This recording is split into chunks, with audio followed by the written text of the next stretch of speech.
Daughter's Battle.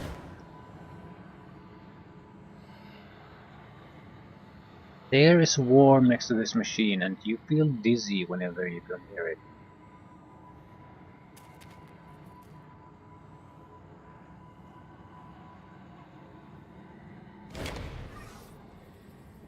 It's the same ghostly woman who strangled you, but the fury is gone from her face, replaced with confusion.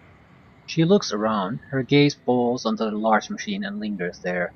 Finally she notices you. She steps forward, a hint of trepidation in her eyes. "Where are we? Do you know?" "Mhm."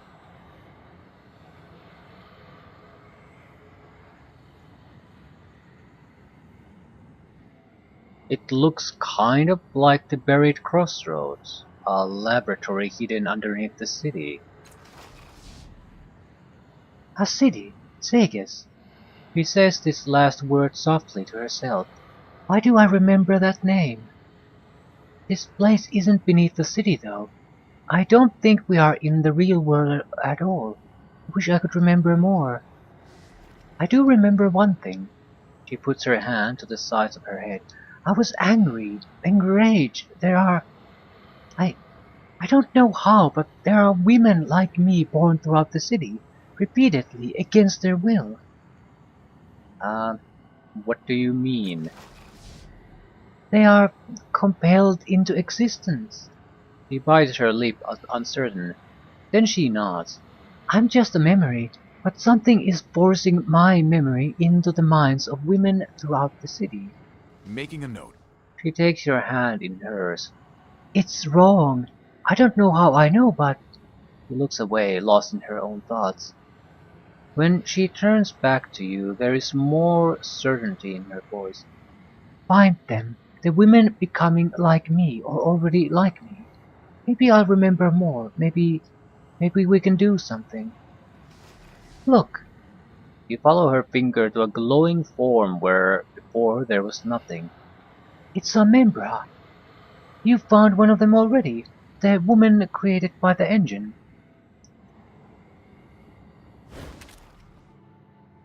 Ah,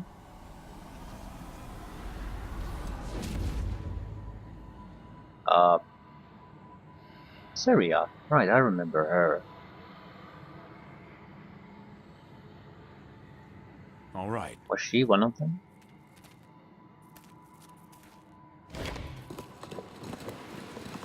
Or I'm possibly thinking of someone else.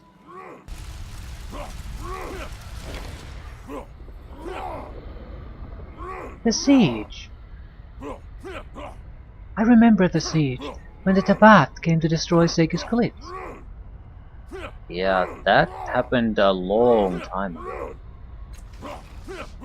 Did it? I'm only a broken memory, apparently. What do I know of time? Wry smile plays on her lips. After a long, quiet moment, she nods as though coming to a decision. "I was there. I remember the screams, the terror. The bath came, many of them mounted on their dragolids, each of them with a stranger, more terrifying weapon than the one before. Sega should have fallen, like Sheunha and Ika and 100 villages before us, but it didn't. We fought them off." She shakes her head. "But what does that have to do with the other women? I don't know. There is more to this story. I need your help to find it."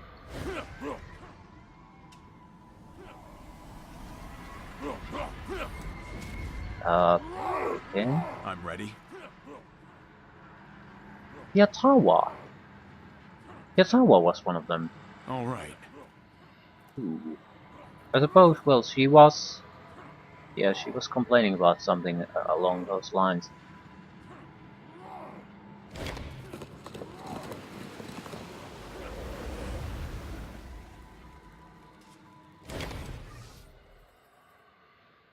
Her eyes grow wide at the scene in front of you. "That's me! I remember now. The siege ended, the Baath were driven back, and I was among the survivors, but—" He places a hand on the surface of the chamber. "I didn't exactly survive. One of the Baath's weapons made me sick somehow, in my mind. My father was an explorer and a tinkerer. He knew something about the Numenera. He put me in there to protect me.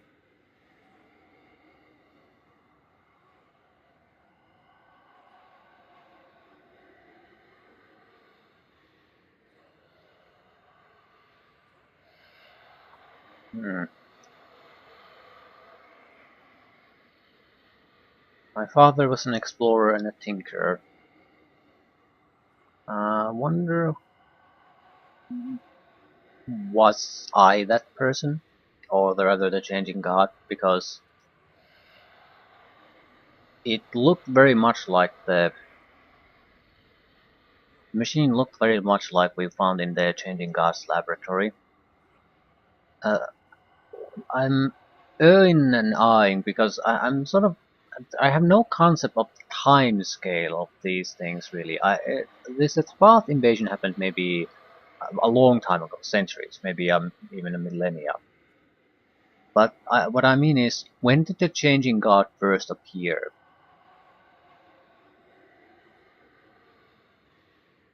If this is tied to the changing god, are we talking about the changing god, or maybe sometimes long after he started to use cast-offs? I have no concept of when when this entire thing started in the first place. Because potentially these type of visions would be basically what more or less started things. We do know that the changing god was the one who won against the Tabal, but were we talking about initial changing god or cast off number how many? No idea.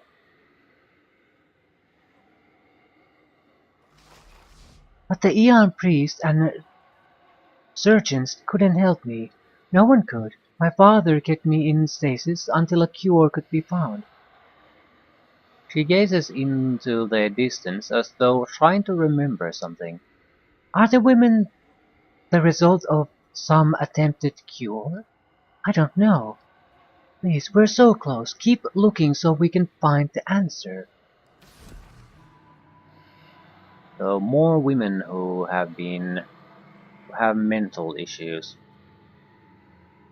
She looks so real. Her chest moves up and down with each breath. It's strange to see the ghostly woman both inside the chamber and out of it. Go.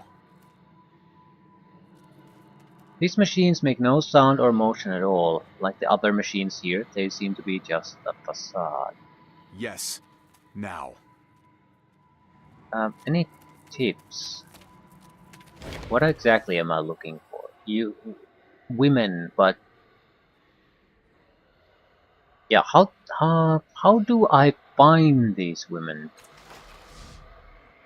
They are in the real world, in Sagas. You may have even met them without realizing it.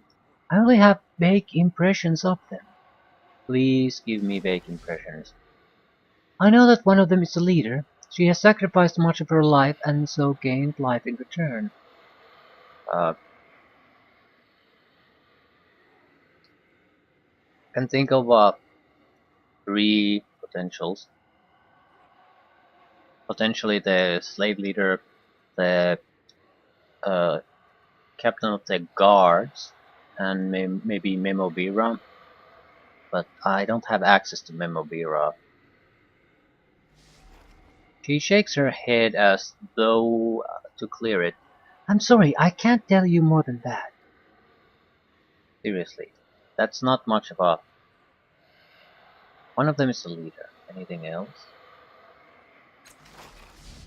One of them offers joy and sorrow for coin. Her family is not her own, it's borrowed, I think. So, family could mean almost anything in this case. But offers joy and sorrow for coin.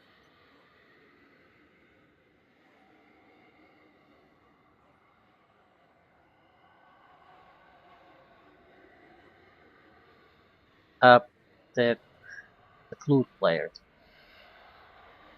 Cheaper price for sorrowful songs because there are more of them.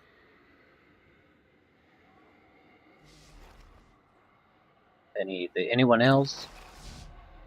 I know that one of them is a lead. Okay, so anyone else? Yeah, it seems like we have two left, and I think I at least know who one of them is. Ready. Good idea about who the rest are too. This burning building looks like homes you've seen in Sega's Cliffs, but of much older style. Yes. Can I go here? No. Okay, All right.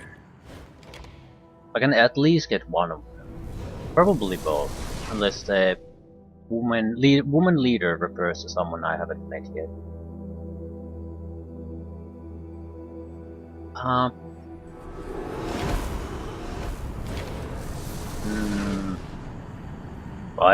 am I glad you came out of that door. The thing just showed up, and I didn't know what to expect.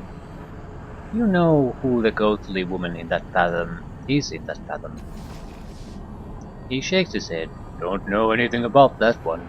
That weighs blood. It's not surprising, really. It's your mind, not mine. Most likely, she's just a lacuna, a construct of your buried memories. Either that or she's a reflection of someone you met in real life. Whoever or whatever she is, she probably isn't real. You're the only one with that distinction. And me, by extension.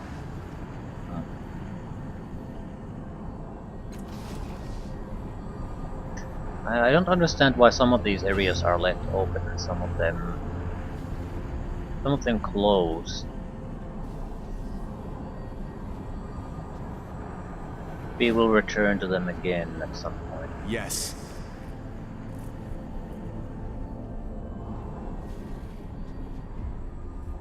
Yes. You can offer some help, maybe?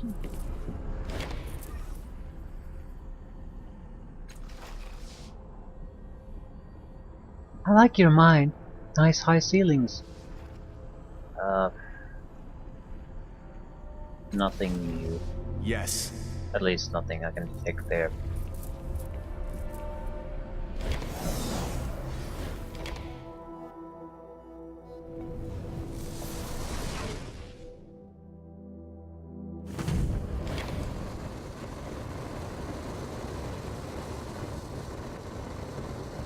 Welcome back. Everything where you left it.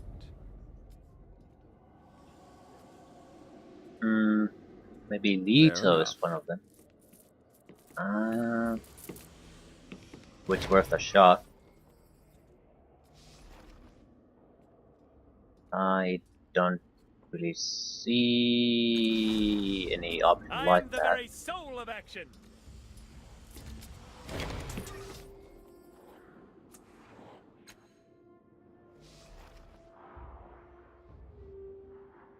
I can't see any options related to that. I wasn't exactly expecting it either, though. The flute girl, I'm like 99% certain of. I can't think of anyone who could fit, and anyone else who could even remotely fit, and she fits perfectly. So it is very likely her. But she wasn't complaining about anything like that. Although I'm Let's not go. sure if you would complain to a total stranger about a thing like that.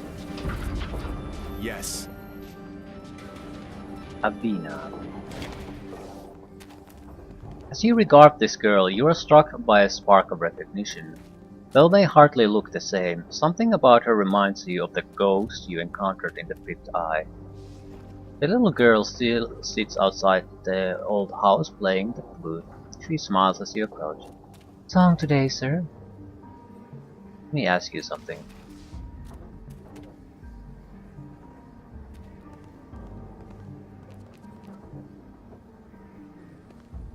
You remind me of someone I met in the Fifth Eye. Her eyes narrow suspiciously. People say that to me sometimes. They think I'm one of those girls who are becoming somebody else, but I'm not. At least, not anymore. Not anymore? What do you mean? Updated my journal. When I was younger, I used to feel like there was another person who was always nearby, just out of sight. Sometimes she'd even slip into my mind and I'd hear her voice. I think I was supposed to become her. Her smile flashes then and she looks back at you. But I wouldn't. Every night in my dreams we fought, and every night I won. After a while she got weaker and weaker until I couldn't hear her voice anymore. Now she's gone and I've never heard from her again. Ooh. Remember the puzzle box you gave me? It belonged to another girl who was becoming someone else. It did. What if that's why it felt so right when I found it? Her eyes are wide, terrified. It's a good thing you took it away. If you hadn't, that thing might have come back and I would have had to fight her again. Now, do you know anything more about her? No, and I don't want to. I don't think we had much in common. Maybe that's why I could fight her off, and the other girls can't. I'm just glad she's gone. Okay. Is this good enough? Let me buy a song. I want to know what it does. It have a consequence? Happy or sad?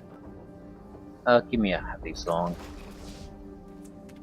Thank you, sir. This one should give you a lift.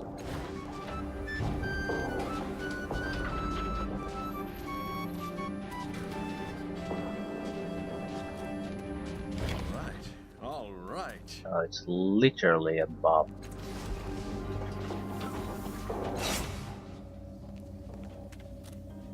Active until next sleep. Plus 5% evasion, plus 5% on speed tasks. Well, it's not exactly great, but doing begets learning. It's a I free. guess. Well, it's not free buff, but it's a cheap buff that you can stack on top of other things.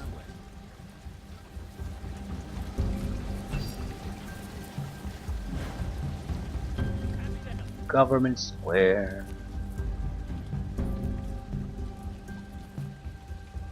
Enter a horde cultist. Who are you? The flesh creeps in if you let it. If you let.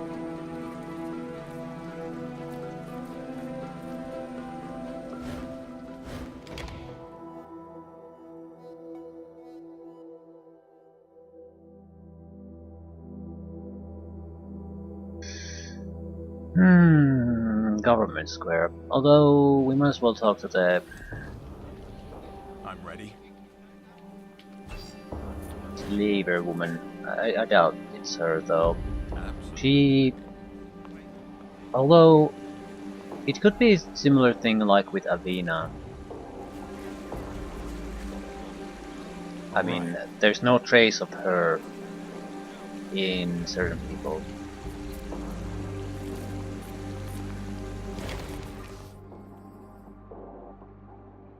Her face softens as she catches sight of Rin. You're welcome to stay with me, Rin. You need not have this vagabond life. Rin shakes her head once, sharply. I've made my choice. Can't blame me for trying. Best of luck to you, child. Again. Yeah, it's not her. Alright, here I go. Okay, where exactly are our people? They're stuck there. Wonderful. Professional soldiers both. Don't mind. Well, it could be Kasmi. But I've got no indication that gets doing. she would have Or is it the sacrificed other way? anything. I'm ready. Yeah, and the guard of the captain was she looked older than she was. Yeah, it's her. Yes.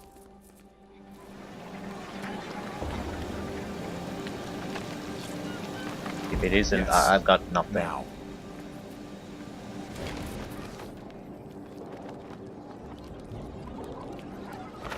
I wasn't sure I'd see you again, not Adan. As she turns her face back from the drone, something about her profile strikes you as familiar.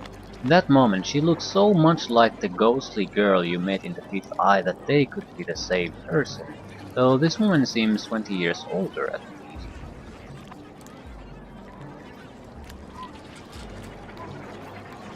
You look a lot like someone I met in the Fifth Eye. She laughs aloud. In that moment her voice is clear and rich, like that of a much younger woman or even a teenage girl. Was she a scarred peltast wedded to her blade, fresh from the endless battle? Actually, she was young, with a chorus of whispering voices all around her. Her face goes pale. Then I know who she was. She was the woman who haunted me when I was a girl. The woman I was supposed to become. Making a note. For as long as I can remember, I felt as though this other woman was taking shape inside me. When I was a girl, I'd gaze at myself in the looking glass, and every time I seemed less like me and more like her. I don't remember when I abandoned my family. I couldn't have been more than 10 or 12. They seemed like strangers to me, couldn't even remember who they were. I started hearing stories about other girls like me. Older girls, younger girls. I sought them out, learned everything I could. All the ones I met went mad, and they never survived past their 20th year. It wasn't always the same death. Sometimes it was sickness or an accident or they ended their own lives. But somehow they always died. It was fate, and it was mine too. But you survived. I cheated. She's silent for a moment. When I was old enough to become a citizen, to sacrifice a year to create a levy, I went straight to the Order of Truth and told them I wanted to donate as many years as I could. I didn't think it would work, but what choice did I have? When they started taking the first few years, I aged closer to 20 each time. I thought I would die, and the levy that was born from my 20th year, it was a monster. They tried to make me stop, but I refused. I made them go on. I burned through my 20s and beyond, and with every year I lost, I felt that other woman inside me weakening, bleeding, dying. I laughed as they burned the years away. When I walked into the Order of Truth, I was a teenage girl. When I walked out a few hours later, I was a middle-aged woman. But I was free. You said the levy that was born from your 20th year was a monster. It was death. Not death the way it's personified in stories, but death like it really is. A bloated thing with festering sores, vomiting blood and pus and excrement from every orifice. Even the Aeon priests were terrified. They burned it to a pile of ash. How long has this been happening to the women in the city? Centuries, I think. The earliest reference I could find was around the time of Sheila, but it probably goes back even further. There was an Aeon priest about 80 years ago. He thought he'd make a name for himself by discovering the cause. He found that it only affects women in Sagas, never in the outlying villages. He thought it might be caused by some kind of Numenera underneath the city, but he was never able to prove anything. So how old are you, really? 22. That's why I was too young to remember you when you were here the last. I was a 12-year-old girl, a runaway, half mad and living on the streets.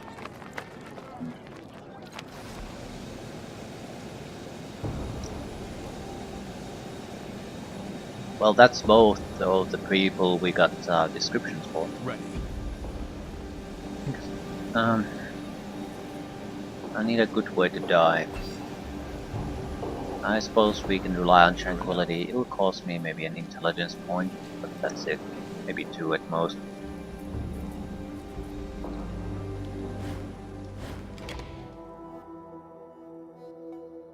But what exactly am I supposed to do in the dream?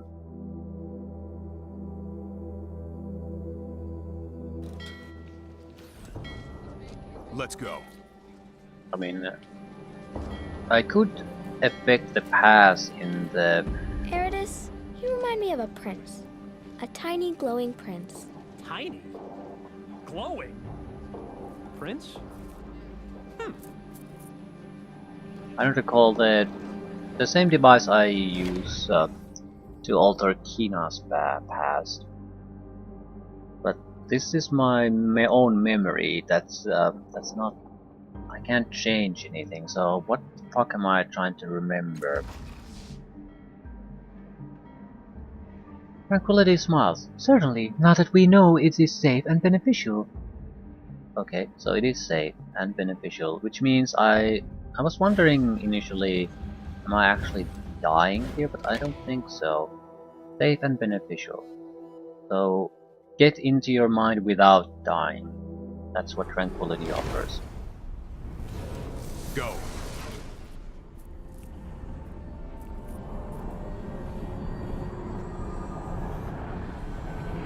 Go.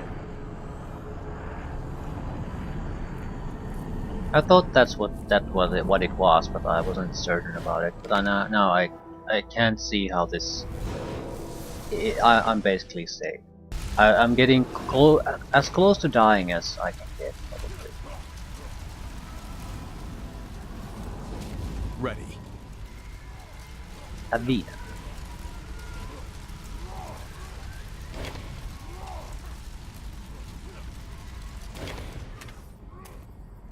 A translucent man appears. He's unfamiliar to you, but he seems to be working on the machine. How can he be unfamiliar to me if he's... Well, no one said the Changing God's lab was only hold machines he made. So... The ghostly woman watches him, her brow furrowed. I know him. The engine, it's... Who is he? I think he's my father. She tilts her head. The memories of this place must be fuzzy. He doesn't look right, but he feels right. I'm certain it's him. Doesn't look right, but feels right. Are you saying he looks like a different person? That would imply the changing God.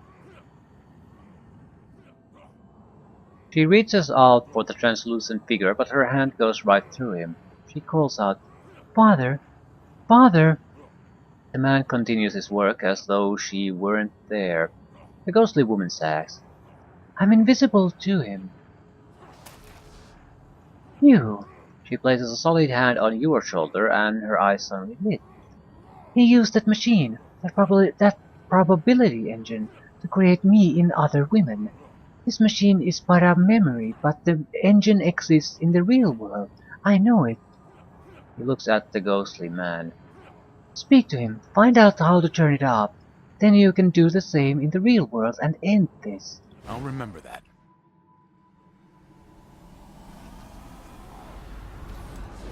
Okay. Yes. What are you here for then?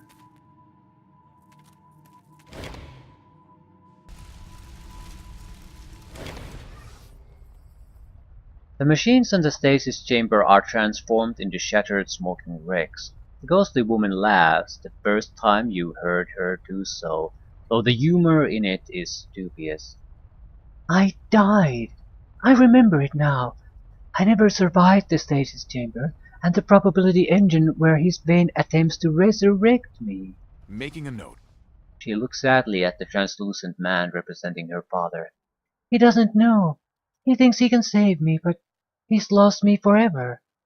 Tell him he can never get me back, not the real me. What's left of the woman inside is unrecognizable, the smell too real for your taste. Of course. Whatever caused this destruction did an extremely thorough job of it. I wonder, was it intentional? Yes. I mean, this kind of an adventure could have happened outside my mind, but there must be a reason why it's happening inside. Yes.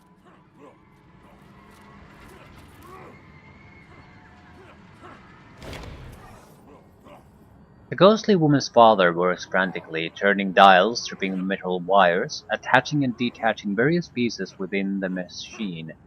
After each change, he places a hand on the side of the machine, speaks some words and gestures in the air. He doesn't seem to notice you at all.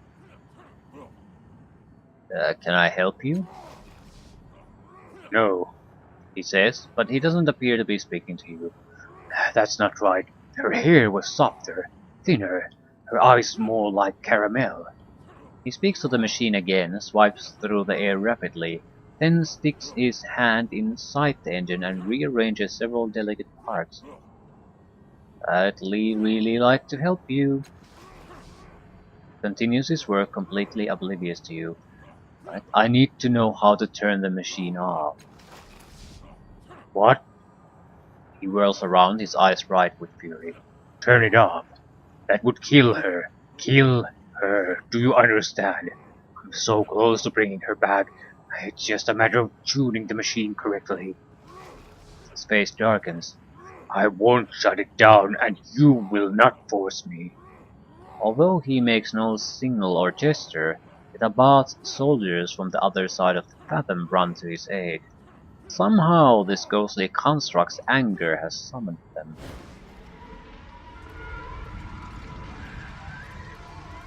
4-on-1, that's not good odds.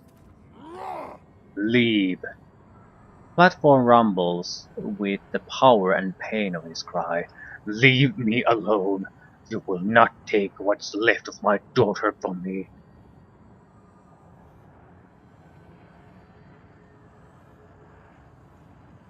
Something's wrong with the machine though. It's hurting people.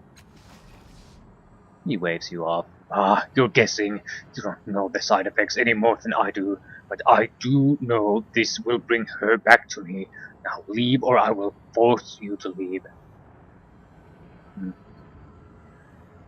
Don't you understand? Your real daughter is dead. Even with the machine, you can never truly have her back. Yeah, this probably should... we should probably go for 100% success here. No, my daughter is... He starts to point at the ghostly woman, then takes a closer look at her. Are you truly dead? I'm not your daughter. She's gone forever. He looks between you and her, despair growing on his face. Finally, his shoulders sag. Making a note. Despondently, he says, Watch. He places his hand on the side of the engine and says the word Neshu. Suddenly, a glowing interface appears in the air. He presses 5 symbols in a specific sequence. He performs the ritual a second time, then the machine grows quiet and dim. The ghostly man begins to fade. To the woman he says, I only wanted to set things right. Then he is gone.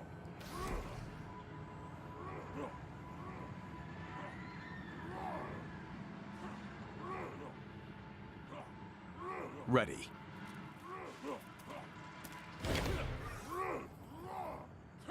He told you how to shut off the engines. Go, turn them off before it gets any worse. Where do I find the probably engine in the real world? Making a note. You mentioned earlier that this place looked like somewhere called the Buried Crossroads. There's a reason they look the same. You'll find the engine there. Well, that was sort of my guess, but I'm ready. there's a difference between guessing and actually being able to do it in a game world. We did get some kind of a quest update.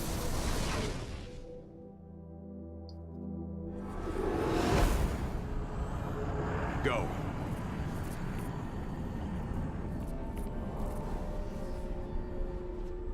I'm ready.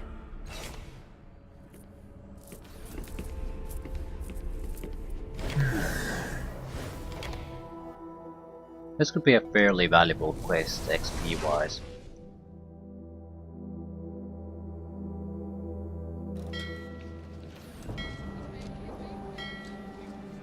while we're here, how much does it cost to sleep here?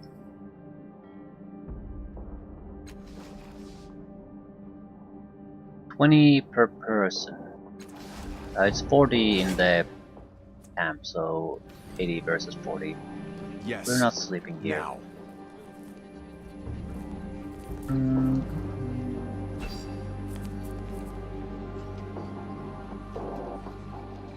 Oh? Wait. Wait. Why do I see this? Ah, fuck, I forgot. The Cave of the Last Word had a... Yeah, it had a connection there. Shit. Totally forgot that. Ah. Okay, I'll solve this woman issue and hold my ass to the where Matkina was. We'll check out what that huge blue glowing... These fuck words. Words are hard sometimes. Absolutely. The dome is.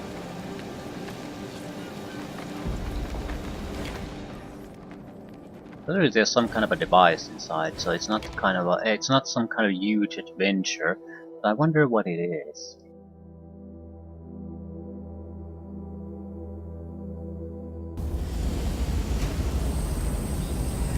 And the foreman, right. Yeah, that's something I could do.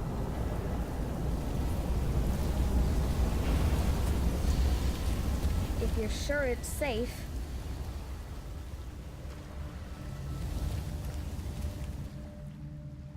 Fair enough.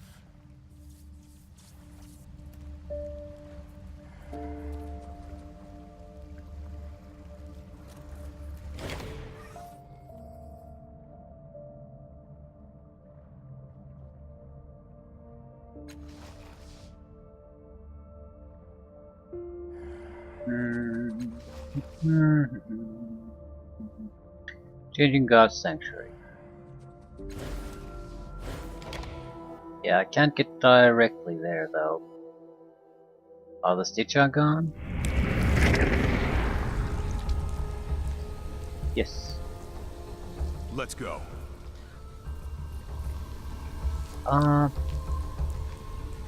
For the eggs. But nothing of interest here anymore. Go.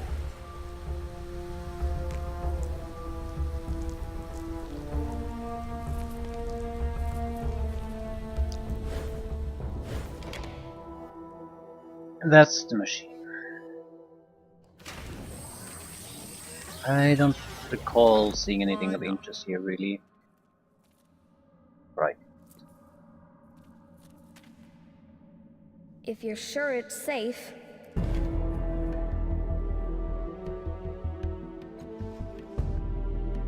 Something about the device suggests data appear to you, but no, the memory is gone. Ready.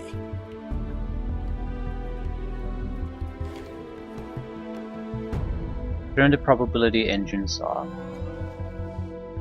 You speak the word Nishu and the interface brightens. You press the same 5 symbols you saw the ghostly man use in the labyrinth. You're about to repeat the ritual a second time as he did, but you meet resistance of some kind. Your hand simply won't obey. It's not a physical resistance, something in your mind won't let you complete the sequence. Yeah, this has something to do with us. Changing God. Concentration and tidal affinity. Fight off the resistance, whatever it is. Yeah. Get a free 100% success rate. Making a note. It takes an incredible strength of will, as though some other mind were fighting for control of your body. Finally, you overcome it, entering the sequence a second time. Interface disappears and the machine quiets. It is done.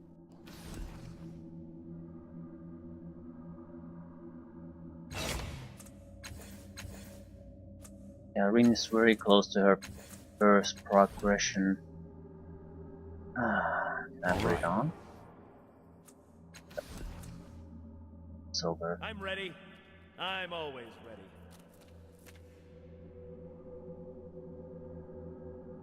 Yes. Now.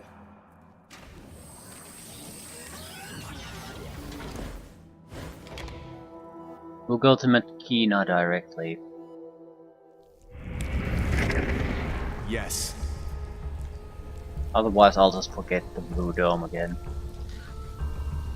Or force field or whatever it is. And if it's just a simple device, I don't think it's that time consuming to go through it. I'm sure it has some options or things like that, but it's still just a machine.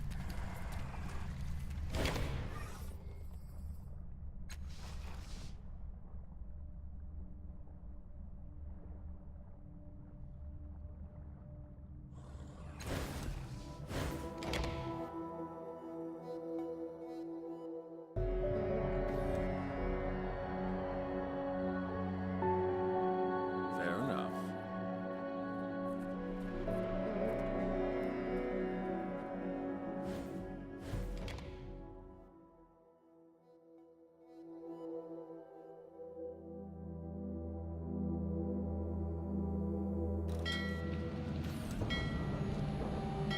Yeah, this. Look out below! Above! Definitely usable. Sideways! A sheer cliff rises above the ledge. Its surface is rough and jagged. There are enough handholds that it looks climbable, but it wouldn't be easy. Green, good for me. No? Siberia.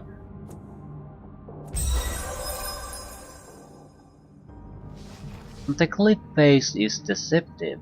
Bolts that look like they'll crumble in your hands stay firm, while solid-looking protrusions crumble like they were made of sand. With careful planning, though, you make it all the way to the top.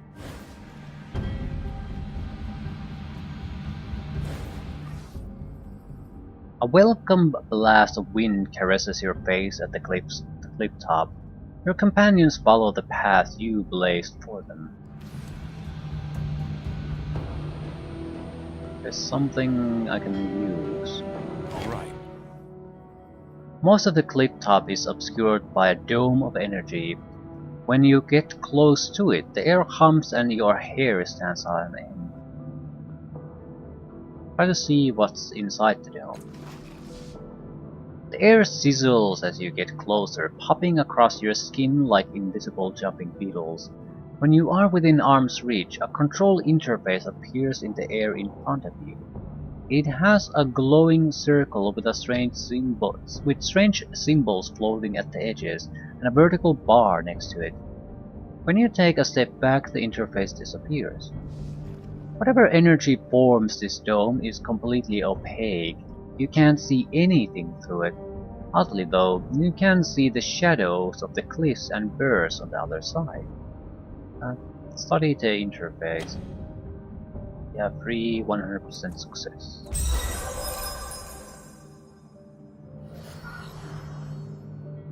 Critical success, no points spent.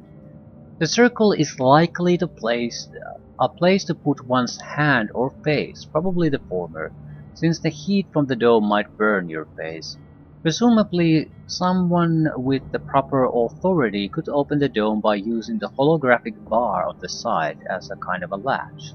The symbols around the circle are unfamiliar, suggesting this installation is very old, perhaps predating the truth. Whoever created this dome then wanted to keep what was inside a secret from anyone except those to whom he or she had given access.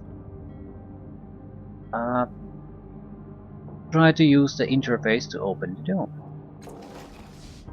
As soon as you place your hand in the circle, the symbols light up and spin rapidly. Apparently, you have the authority to enter.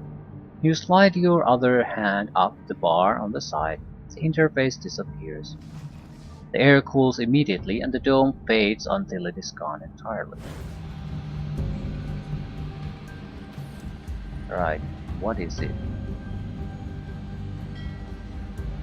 Looks like sort of a eyeball type of thing. Fine. It's free loot at least.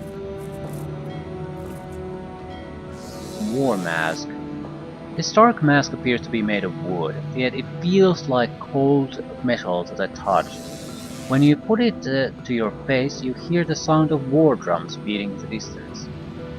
The mask's face is very similar to that of the mechanical men known as Orgolin soldiers who patrol isolated areas of the Ninth World. Their motives are entirely unpredictable, and they are generally viewed as a threat by those who live in the Beyond. Some believe that Urgolian soldiers are following orders that are millions of years old, and a few tribes in the Beyond venerate the creatures as servants of long-dead gods. Eyes of the Finite grants Sucker Punch. Okay. Eridus? I'm sorry I called you tiny before. Well, I'm sorry you're sorry. Are you sad? We should shake that out of you. Oh, there you go. All cured. Alright. This looks Here like I a go. control interface. Yes, lad? I don't want to talk to you. If you want a job done right.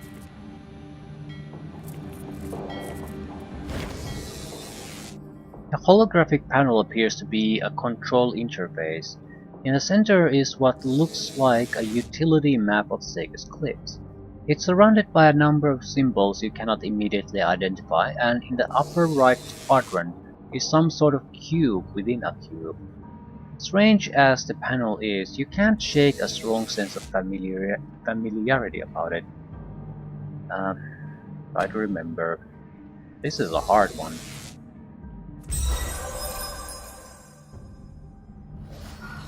A memory emerges, as clear as if it were happening to you right now. You are at a cracked door at the base of a stairwell. The door squeaks quietly as you ease it open. Your breath catches in your throat, but the Tabath soldiers outside don't notice you.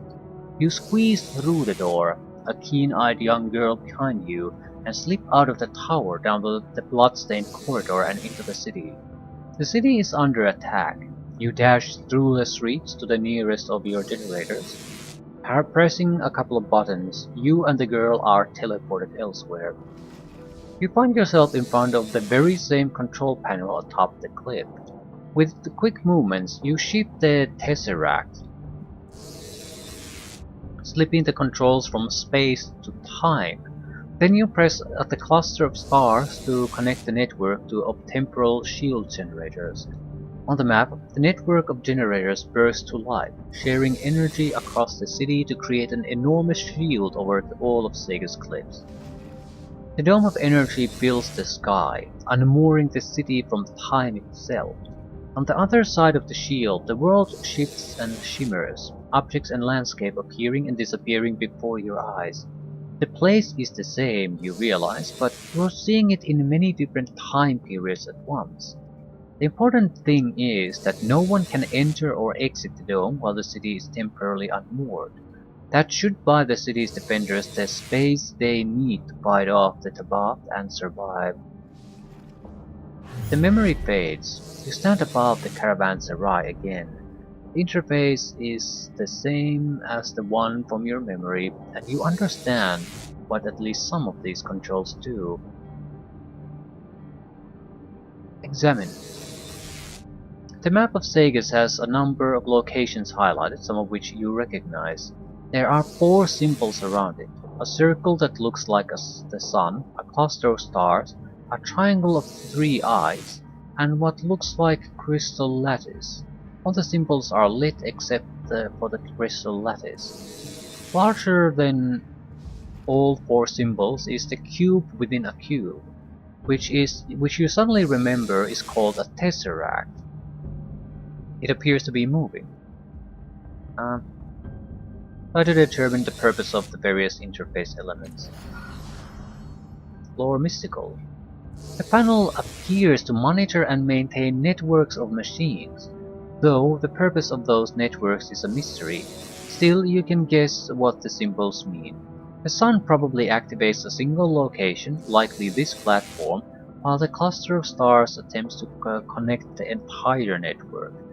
The triangle of eyes is to inspect something, maybe the status of the network. The crystal lattice, you think, indicates repairs. It would probably light up if it was needed. Right. What happens if we press the sun? No. Let's try inspect the network.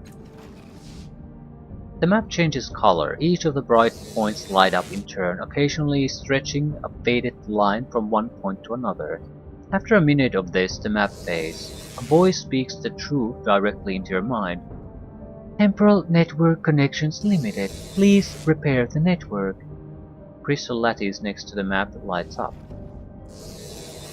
Repair the network. Again, the map lights up and changes colors. The lines between each point grow and fade. Some of them grow solid and then disappear. Others have gaps in them and that never light up at all. After several minutes, the activity ceases and the voice speaks to you again. Could not restore network. Temporal connections have deteriorated beyond repair. Please consult your system conservator immediately. You can't raise the shield again like in your memory. But the network once had another purpose, you remember. In the memory, you used the Tesseract to shift the controls from time to space. Perhaps if you shifted it back. Toggle the controls between space and time using the Tesseract. As soon as you touch it, the impossible cubes shift and move with your fingers. It seems to snap into two different states. With unfamiliar gestures, you rotate the Tesseract. The inner cube squeezes out and becomes the outer cube, while the outer cube becomes the inner one. Some of the locations lit up on the map change. Among other locations, two new lights appear in the caravanserai, one marking the platform where you're standing. The outer cube moves in space, no longer flickering as it was before. Presumably the controls are now set to spatial dimension. The crystal lattice next to the map dims again. Inspect the network. Map changing. Okay, what's the... Spatial network connections limited. Please repair the network. Okay. Repair. Again, the maps light up and changes color. Lines appear between different points. Some are faded while others have gaps in them. One by one, each line becomes brighter and better connected to the rest. After several minutes, the map shows a network of points. The control panel ceases its activity, and the voice speaks to you again. Spatial network restored. Connection procedure may now proceed.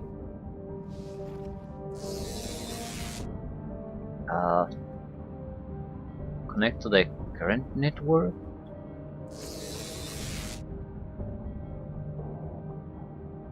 Spatial translation network connected. State your destination.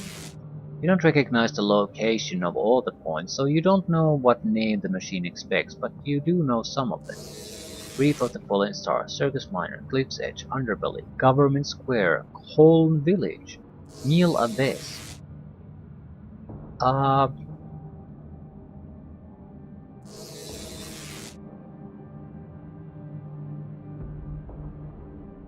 Nowhere right now.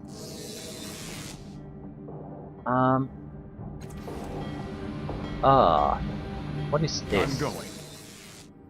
The machine hums softly. An orange glow appears beneath its dark glossy surface.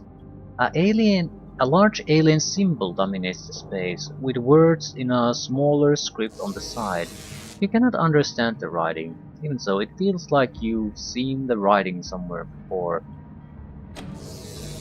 Yeah, as good of a success as we can get. We need to rest soon anyway. After studying the text for several minutes, you begin to see, or perhaps simply remember, patterns in the words. In a flash, the purpose of the device comes back to you. This is an omniscope, a device used to view locations from afar. The large alien symbol is actually an inhuman handprint. The longer list next to it is a set of location names, and the shorter list denotes ranges of time. How far back in time the omniscope should look. You discover that you can actually read them all. appropriate times, approximate times. There are 3 numbers here representing a rough time frame, perhaps days, months, or years. The numbers are strange, but you are fairly certain you understand their meaning. Selecting one which will presumably direct the omniscope to look at that time frame. The current selection is 1, which you take to mean the present. Okay. Present location. There are 8 locations listed, all of them within or near 6 cliffs. Selecting one will presumably shift the omniscope to look in that direction. Caravanserai is currently selected. Crefton. Garavia Sound. Never heard of them. Okay, Caravanserai. Place your hand on the alien handprint. Yeah. As soon as you place your hand on the surface, the machine reacts. The glowing items on the 2 lists blink and draw lines to the rectangle, a view screen, that wasn't there before.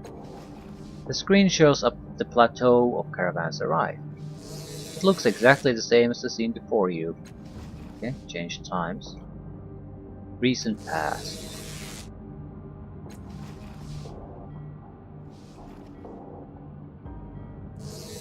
Showing Caravanserai over days and weeks. The travelers come and go, though the ships with the fish-like passengers or goods marked for Marajolios remain in their docks for a long time.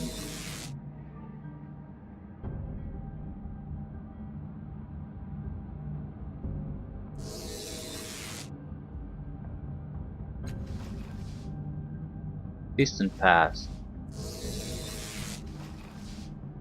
Screen shows the plateau of Caravanserai.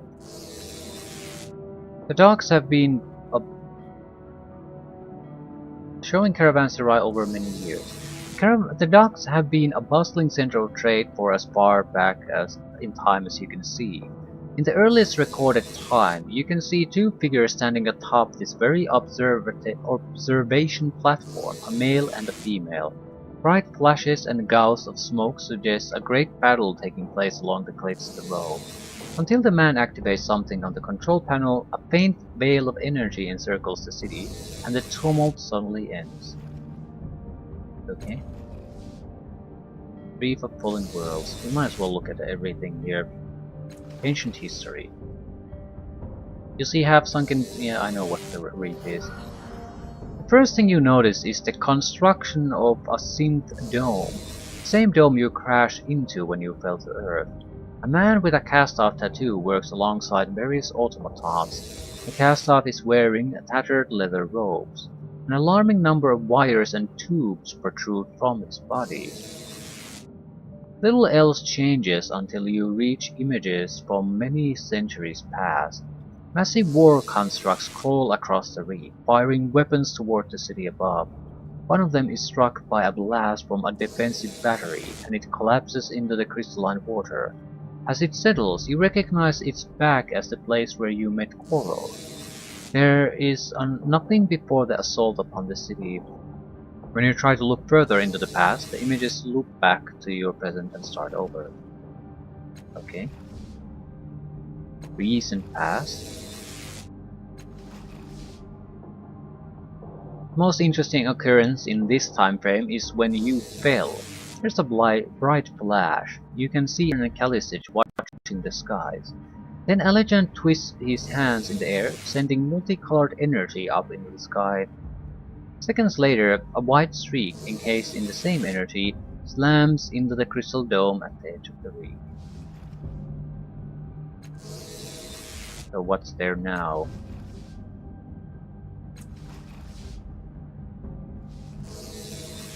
The very few scavengers troll the reef, perhaps because they believe there is nothing more to be found, or perhaps out of fear. Circus mine.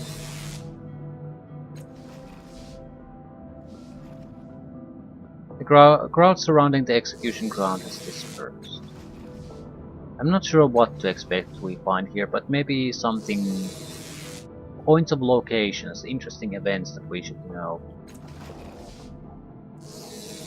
You see a vibrant parade. In the center is a man bound in chains. His expression tells you he is walking to his death. Allegiant and Calistage pass, conferring quietly as they make their way toward the steps that lead to the reef.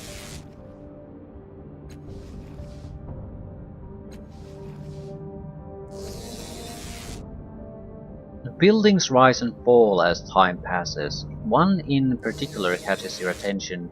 It is built from purple rock and rises perfectly straight, perhaps 50 stories tall. On its side is a magnificent mural of a creature, or perhaps a tree or a storm. But you feel certain it is a creature, perhaps the creature, the sorrow that is hunting you. The building stood for centuries before it was torn down. That's interesting.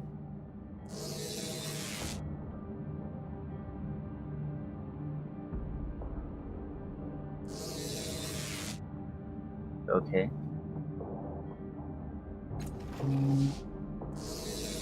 Cliff's Edge. Ancient history.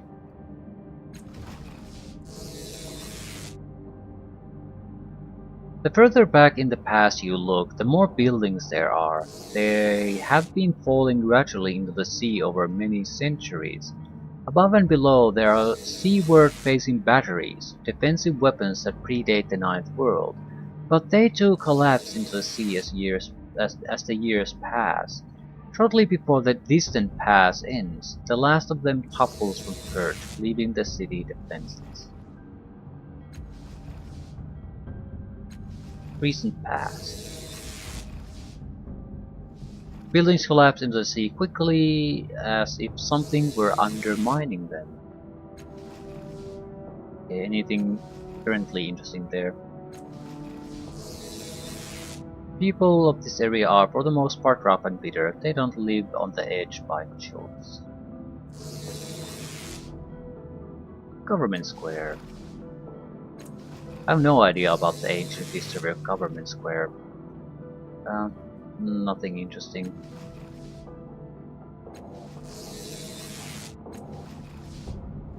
A pale woman with yellow hair stands in front of a magical gateway. Occasionally you see children enter or exit the portal, though never the same child twice. Now we know what's going on there. Distant past.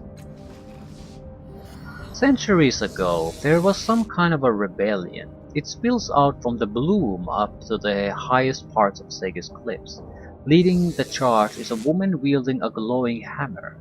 She is covered entirely in silver scales. She doesn't even have a face that you can see. Her followers are numerous, and the leaders of ancient Sagas are quickly killed or subdued. We looked at Caravanserai, so Bloom, Crepton, and Garavia Sound. Let's look at the Bloom. This should be the huge creature that allows traveling to other worlds. The screen shows the dark chasm that flanks Sega's cliffs on one side. At the bottom of the chasm is a carpet of debris that seems to flow like a river from the junkyard north of the city down to the sea. In the darkest part of the chasm, beneath a cloud of greasy smoke, is a city-sized mass of living flesh, the Bloom. Its name springs readily to mind, plucked from your sire's memory. Tubes and tendrils sprout from the Bloom in 100 directions, many of them attached to the cliffs on either side. The image in the view screen changes rapidly, showing the Bloom over many years. Further into the past you look, the further north the Bloom is. It looks like it is moving very slowly south over time, less than a finger's length per year, toward the sea.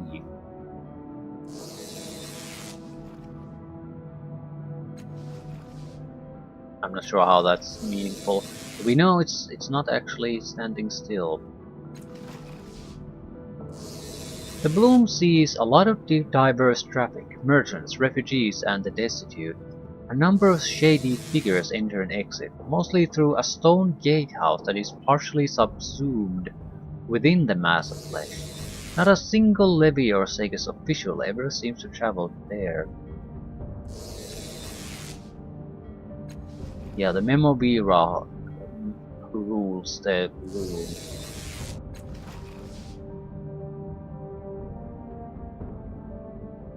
Merchants and other scattered figures travel along the bloom's tendrils.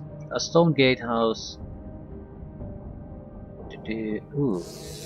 The stone gatehouse, partially subsumed within the mass of flesh, would seem an obvious entrance, but very few are coming or going through its gates. A number of scavengers sift through the debris outside the bloom, tossing most of what they found into one of the bloom's many orifices. Okay. Krypton. What is Krypton? The screen shows an area north of Sega's cliffs, below the crag of the city, where the land stretches out to the horizon. Amidst the maze of bluffs and outcroppings is all manner of debris, most of it predating the Ninth World. Metal and synth monoliths rise above a field of scrap. A functioning machine perches on the edge of an enormous pit. Strange plants and vines struggle to reclaim the land. It's even more cluttered and fantastic than the Wreath of the Fallen Worlds. Scavengers render the maze, not all of them human. Wander the maze, right. They pick out whatever Numenera or scraps they can find.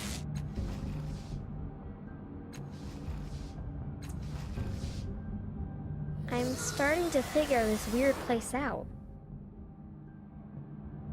The scavengers come and go. A small campfire catches your eye. An oddity in the junkyard. Rin's small figure hunches over it. She looks scared.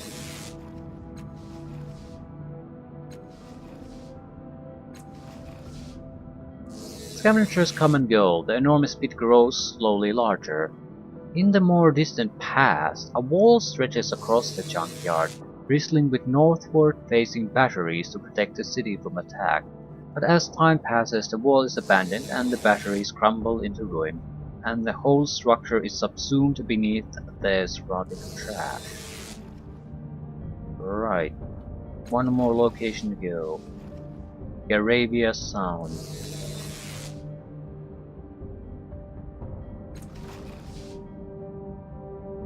The view screen shows the vast sea to the south. Two peninsulas embrace the waters for many kilometers, then the sea stretches out to the horizon. A long time ago, the cliffsides had defensive batteries built into the rock. All of these have collapsed or fallen into ruin. An enormous marteling whale glides into the bay, with a small village built on its back. Before it can reach the cliffs, the batteries thunder into life, destroying the whale and the entire city. Okay.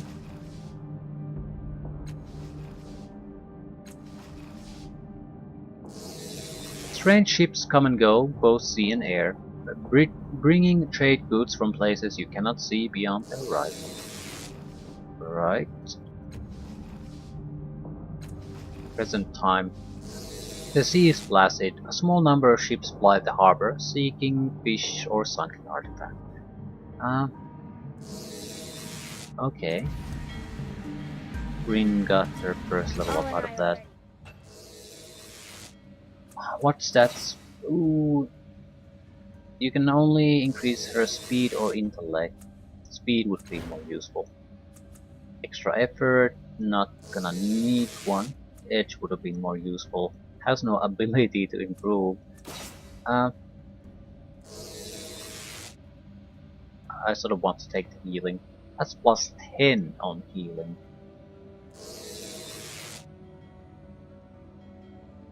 And that's on everything. On any healing ability or item used.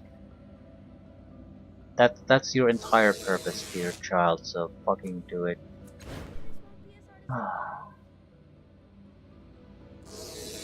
She's more than twice the healer than my main character is at the moment. And it affects everything. Absolutely everything. Right. I'll try the teleportation options. I don't know if they're gonna work on the outside city locations, but they might. I have no reason to believe they wouldn't.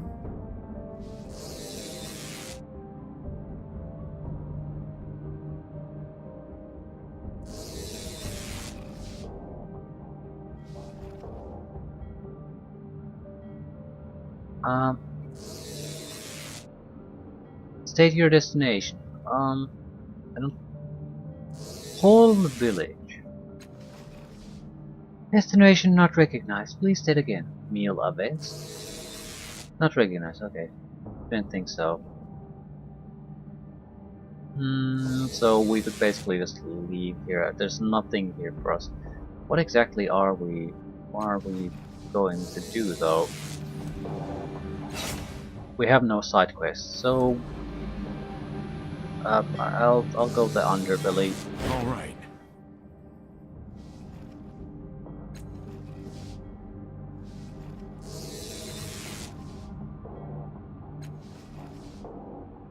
There's at least a foreman and the headless guy and maybe a couple of others. I just need something to do. Activate the platform. Spatial translation network already activated. State your destination. Oh, I can't go there, right. Maybe it wasn't there once upon a time. I'm Circus Minor then.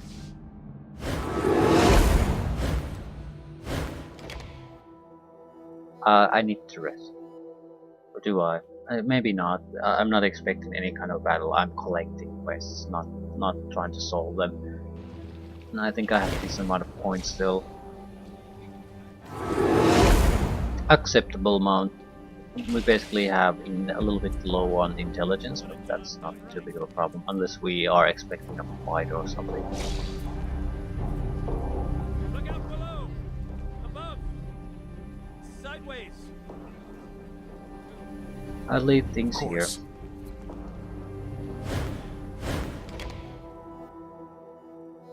Rin is just gonna suck so badly though. I really need to buy her healing items. Yeah, she has the 2 straight flesh. She can heal 18 points of damage with each one, consumes movement. But she doesn't have the recovery items. So those are the important ones. I think there were someone that heals 10, which would be 20 with Rin, and one that healed 20, which would be 30 with Rin.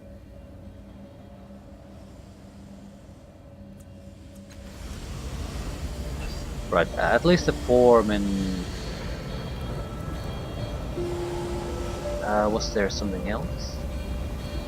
I feel there was something else, but for the life of me I can't recall it now.